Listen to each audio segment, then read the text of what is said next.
Maintenant, réfléchissons. Si ce consolateur était simplement l'Esprit Saint, pourquoi Jésus dirait-il qu'il ne viendra que lorsqu'il sera parti? L'Esprit Saint agissait déjà bien avant la venue de Jésus. On le retrouve dès le livre de la Genèse, chapitre 1, verset 2, présent sur les eaux au commencement. On le voit à l'œuvre avec Moïse, avec David et avec d'autres prophètes de l'Ancien Testament. Donc, ce consolateur ne peut pas être le Saint-Esprit déjà actif. Jésus annonce clairement quelqu'un qui n'est pas encore venu. Dans le Seigneur, de loin et de près, nous vous saluons encore l'apôtre Méro de Moussafir. Dans son mission aimable, devant du Christ roi, il y a un comme thème capital, le Christ est Dieu. Dans le Coran des musulmans et dans la Bible de l'humanité. Nous sommes là dans la 5e vidéo. Là, on vient me montrer que Jésus-Christ n'a jamais envoyé le consolateur qui est Muhammad.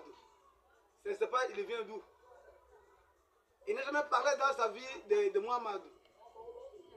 Ok. C'est comment? Le consolateur. À quand le consolateur est venu? C'est ça la question. Il a dit que je vous enverrai le consolateur, Jésus a promis. Ça c'est bien. Maintenant, on demande maintenant à quand il est venu. C'est de ça que nous allons parler. De l'heure de près, je vous prie de vous abonner massivement, de faire des germes et de partager ça massivement parce que quand vous les partagez, les âmes sont reçues auprès du Seigneur, sont gagnées, sont dans la propagation de l'évangile. Jésus veut gagner les âmes islamiques auprès de lui. Même vous, les soi-disant chrétiens, qui manquent de fondation, qui manquent la parole de Dieu, vous venez vous doter des bases évangéliques. Si tellement aussi Jésus-Christ a promis le consolateur, maintenant, à quand sa venue? Il est venu quand? Il est venu quand? Et lisons Actes des Apôtres, chapitre 1, verset 4. Comme il s'est trouvé avec eux, il leur recommanda de ne pas s'éloigner de Jérusalem, mais d'entendre ce que le Père leur avait promis. Ce que je vous ai annoncé, leur dit-il. La première des choses, c'est le conseil. Il leur conseillait de ne pas s'éloigner de Jérusalem. Il conseille à qui? Aux Arabes, aux gens de Mecque, aux gens de Médine? Non. Il conseille à ses disciples qui l'ont suivi, à qui il a promis le consolateur. Il n'a pas promis aux Arabes, il n'a pas promis aux païens, mais c'était à ses disciples de ne pas vous éloigner de Jérusalem. Oui. C'est-à-dire que le consolateur que Jésus a promis, lui vient de Jérusalem. Lui vient de Jérusalem. Il ne viendra pas d'un autre coin, ni de la Mecque, ni de Médine. Le consolateur que Jésus a promis, nous répondons maintenant verset par verset, parole par parole, à ses Nakir et à tous ses disciples. Le consolateur que Jésus, le Dieu Jésus a promis, il vient de Jérusalem. Il n'est pas membre de la Mecque, ni de Médine, ni des pays arabes.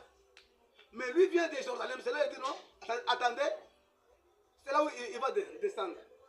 Oui, de deux. Et de deux, il fait remplir acte 2.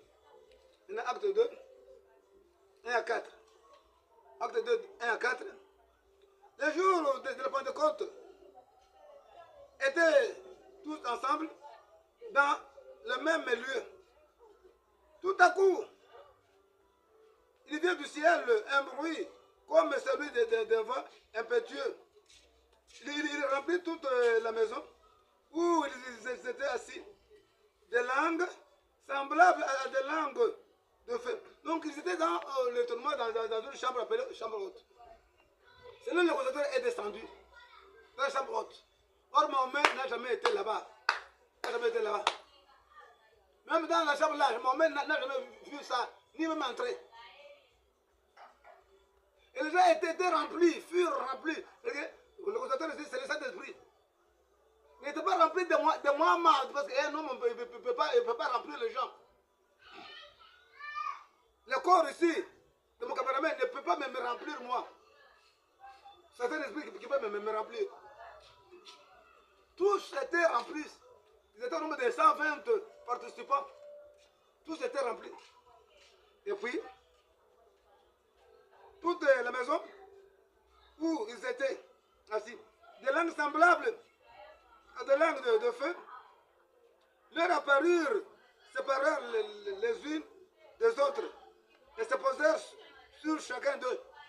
Notre consolateur, nous, hommes de Bible, nous chrétiens et tout le monde entier, il s'est dit sur les gens étaient remplis et on a vu d'un coup et d'un instant sur toutes les têtes des gens qui étaient là, des langues semblables à des langues de feu sur les têtes de tous les participants au nombre de 120. Or, Mohamed n'a jamais été une langue de feu. Mohamed n'a jamais été une langue de feu. Que vous voulez prétendre que c'est lui le consolateur. Il n'a jamais été un esprit, ni une langue de feu. Vous voyez? Comment vous trompez les gens? Les ignorants qui viennent, des foules des ignorants, qui viennent chercher le salut, mais vous les empêchez d'avoir le salut. Vous allez payer, vous allez payer. Vous allez payer. C'est pour bientôt. Vous allez payer l'amour éternel. Et ils furent tous remplis du Saint-Esprit.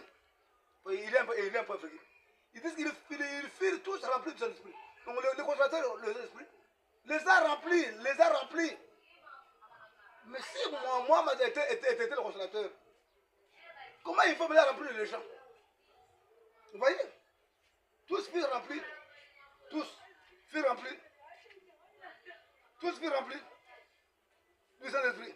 Selon que et puis de deux, ils furent remplis du Saint-Esprit et se mirent à parler en d'autres langues, selon que l'Esprit leur donnait de s'exprimer. Oh, tel cela, depuis la vie de Mohamed jusqu'à sa mort, il n'y a pas même pas les dons de langue. Le don de parler en langue n'a jamais été existé, n'a jamais été exercé. Si c'est lui le consolateur. Et puis de 17, pour répondre à lui qui dit que non, cet esprit était déjà tout au long de l'Ancien Testament. Oui, nous voulons vous répondre qu'il était là. Mais sa plénitude maintenant c'est au Pentecôte. Écoutez maintenant la réponse. Dans les derniers jours, dit le Dieu, je répandrai de mon esprit sur toute chair.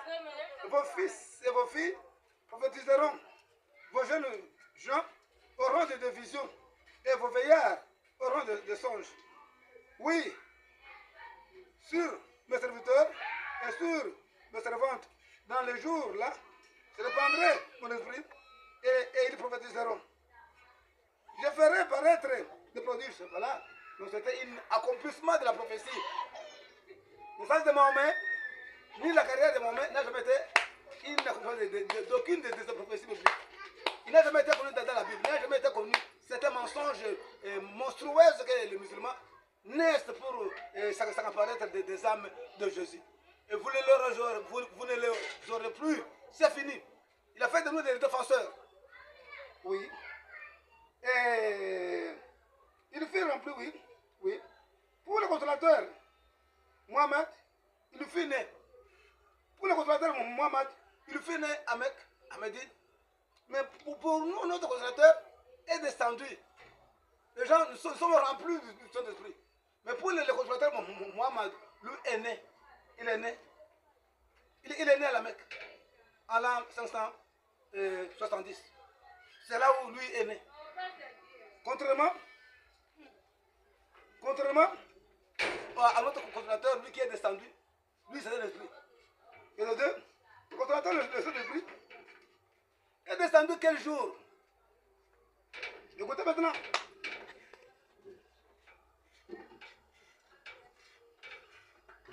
Le consolateur, le Saint-Esprit, est descendu au 50e jour après sa résurrection.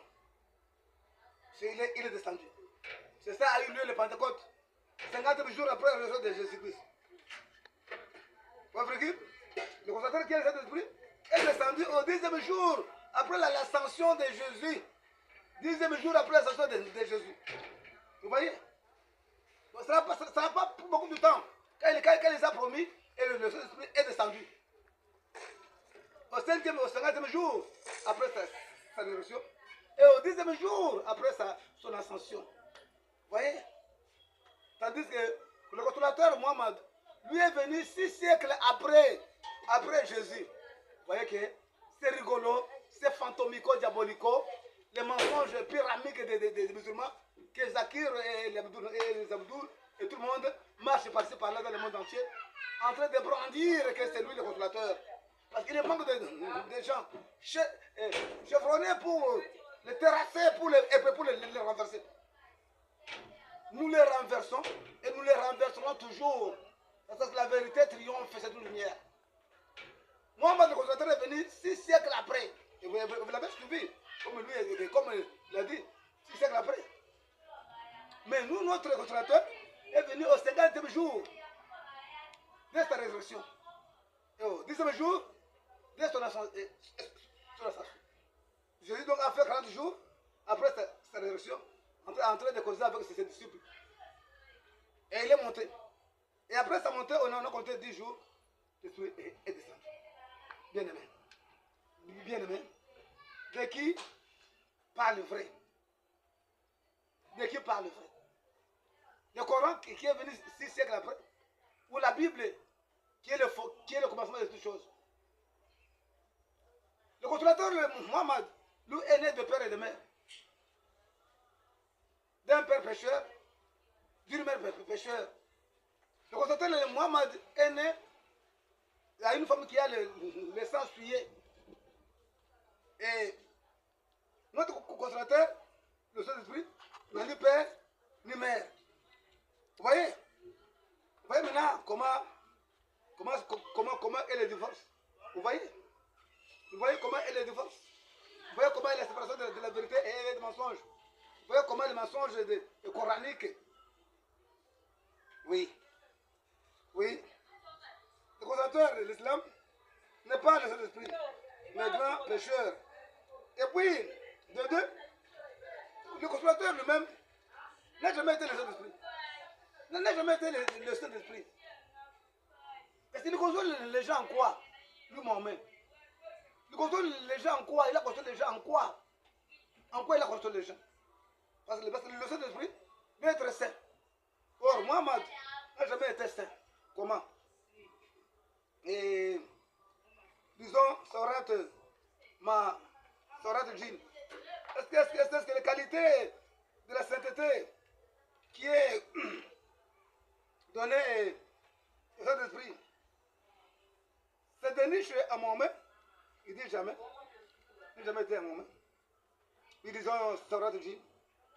Oh, ils ont même Sorat Jin. Nous, dans le Bible, on n'a pas un livre intitulé Démons. Origine, ce sont les démons. Sorat Jin, et lisons 1 à 3 et 13 à 15. Qui m'a été révélé qu'un groupe de djinns prêtèrent l'oreille, puis dire, nous avons certes entendu l'une des lectures coraniques merveilleuses qui guident vers la droiture. Nous y avons cru. Écoutez maintenant, ça ce sont les musulmans. Ils ont entendu la lecture coranique qui guide vers la vérité et ils ont cru. Et qui les avait enseignés? Et qui avait enseigné les djinns? C'est Mohammed. Donc Mohammed était le prophète des démons et le prophète des humains. Mohammed, prophète des djinns. Mohammed, prophète des démons. Mohammed, prophète des arabes. Il combinait tout. Prophète des démons et prophète des djinns. Et comment peut-on appeler ces hommes de système? Saint-Esprit. Comment il peut être le Saint-Esprit? Et comment il peut vous consoler en quoi? Quelqu'un qui n'a jamais été saint, qui vit avec un sobriquet de Allah. Oui. Oui. Et qu'est-ce dit 13? 15, il dit quoi? Et quand aux injustes, nous ferons le combustible de l'enfer. Il dit les injustes, ce sont ceux qui ont touché, qui ont parlé, qui ont causé avec les djinns. Ce sont les injustes. Ce sont des combustibles, ce sont des bois qui seront chauffés à l'enfer. Donc le premier combustible, c'est Muhammad, l'ami de l'enfer. Vous allez dire que tous ne passeront pas l'enfer. C'est pas là qu'on va commencer à trier, ce qui sera un peu excusable. Or, notre enfer, on entre une fois et on ne sort pas. On entre une seule fois et on ne sort plus. Vous voyez maintenant comment nous vous parlons ouvertement de Mohamed. Le Saint-Esprit est une force puissante, divine. Donc pour nous, le Saint-Esprit n'est pas une personne. C'est une force puissante et divine. Lisons Acte 1, 8. Mais vous recevrez une puissance de le Saint-Esprit survenant sur vous. Et vous serez mes témoins à Jérusalem, toute la Judée, dans la Samarie, et jusqu'aux extrémités de la terre. Donc nous, notre Saint-Esprit, c'est une puissance. Ce n'est pas une personne. C'est une puissance. Il peut prendre la qualité d'un homme, mais c'est une puissance. Vous voyez? Tandis que Mohamed, c'était une personne. Et puis, le deux ici, le Saint-Esprit, prend aussi la forme d'un homme. Acte 13. Acte 13. Verset 2. Acte 13. Verset 2. Il prend la force d'un homme et il parle. 2. Pendant qu'ils servaient le Seigneur dans leur ministère et qu'ils jeûnaient, et le Saint-Esprit dit, mettez-moi à part Barnabas et Saul pour l'œuvre à laquelle je les ai appelés. Le Saint-Esprit parle, c'est un homme, lui aussi appelle les gens. Vous voyez, contrairement à cette influence-là. Donc l'esprit n'a ni corps ni os. Mais le consommateur Mohamed a le corps, a les os. Vous voyez, c'est que nous voulions vous parler en cette vidéo, montrer nous que non, ce sont des choses qui n'ont même pas de fondement. Qui étaient dans cette vie islamique, ça vous guette, ça vous donne la mort. Il n'y a pas la vérité. Vous serez concitoyen de l'enfer. Oui, dites-nous l'islam, vous serez persécutés, vos parents, vos enfants, vos femmes, vos aïeux. Vous allez manquer même le travail. Mais si c'est pour la vie éternelle, sauvez-vous. Je sais que vous qui me suivez, il y a maintenant les combats dans votre cœur. Vous croyez que non, ça c'est la vérité. Tout ce que je vais dire ici, c'est coranique et c'est biblique. Mohamed n'a jamais été le consommateur. On ne l'a jamais parlé. Nous continuons toujours à parler. On va parler encore comment vous avez dit que non, c'est lui, l'avocat, tout ça. On va parler de ça. En tout cas, donnez vous bénisse. De loin et de près, là, vous me suivez. Sortez de l'islam. Sortez dans toute une initiation de prison coranique. Lisez les corps. La Bible n'a jamais été méchante. Jésus a des paroles douces, miséricordieuses, de bonté et de paix. Le Coran a des paroles dures, de tueries, de massacres, de violences. Celui qui est venu, le consolateur qui a été envoyé par Jésus, n'a jamais fait de violence. Il a fait comme Jésus lui-même a fait. Bien aimé de loin de près, nous sommes en joie de vous revoir encore. Que le Dieu de bonté bénisse, vous donne la paix et la vérité. En cas de quoi, je sais beaucoup m'ont écrit. Et je vous remercie encore de vos commentaires. Merci. Je vois déjà le niveau que vous aviez commencé avec moi dans les insultes, dans l'opposition. C'est le plus maintenant. Maintenant, c'est le niveau maintenant d'applaudissement. Beaucoup maintenant applaudissent cette émission et beaucoup maintenant croient. D'autres me disent que non, c'est pas apôtre. Tu as été musulman. Je dis non, je n'ai jamais été musulman. J'ai été catholique. Et après tout, je suis maintenant converti à l'église de l'université de Jésus-Christ. C'est là où nous sommes. Donc je suis un disciple de Jésus-Christ qui défend la vérité. Nous voulons que la vérité aille la victoire. Pas la victoire de l'apôtre Moustapha, que ce soit une victoire de la vérité au nom puissant de Jésus-Christ. Sauf vous, de ce paquet là-bas, il n'y a pas la vie. Continuez à m'écrire Continuez à faire des commentaires, nous allons vous répondre. Nous sommes dans la joie de vous savoir encore nombreux. Quand vous bénisse encore, partagez, partagez et Dieu va vous bénir. C'est ton nom pour Jésus-Christ.